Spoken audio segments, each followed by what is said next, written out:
That's a Who good hasn't thing. gone yet? You should be paying attention. T has been T yet. hasn't gone. Come on, T. Hey, thank you. So I agree a lot of what Sarah Hale said, but I also agree a lot of what Dwayne said. I think that it depends on, what is it the individual is trying to do? Like, say, for instance, like, I feel like part of the way you respect your partner's individuality while submitting is not trying to force them to be somebody that's not natural to them. I feel like encouraging them to be fully who they are, and that may not be what you are. Like, for instance, my husband loves rock music. He has the most bumping system, and he will go play some corn. Me, I'm more like, I want to play, something with the beat knocking, some 3-6 Mafia, just something that I can hear the beat go, blah, blah, blah. And he loves rock. So our compromise is he plays a couple of his songs, and then he'll be like, okay, what do you want to play?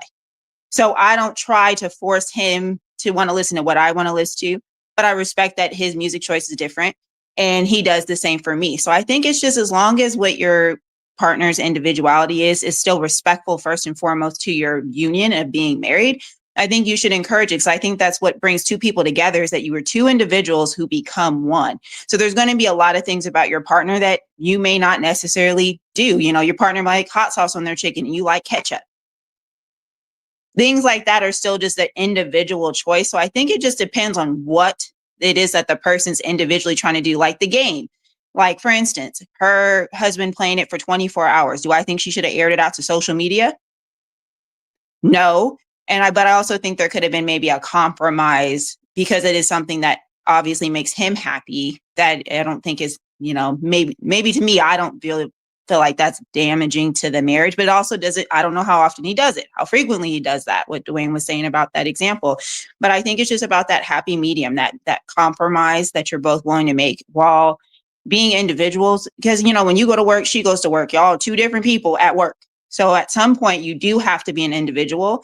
And I think if you're always like two, which you are, but I just feel like, for instance, I work at a hospital, and you'll have some women who cannot go a day without talking to their husband all day, every day. It's like they can't sometimes just take themselves. So remember, you're the individual still at the job. You have your job to do. We understand you're married and you want to talk to your husband, but if you're not able to, that shouldn't shift your whole day. You still got to be an individual to get your things done. So I think it just depends on what the individual is trying to do. But I think as long as it's not, going against your vows, not disrespecting your husband or your wife, I think that, you should be encouraging and uplifting about it.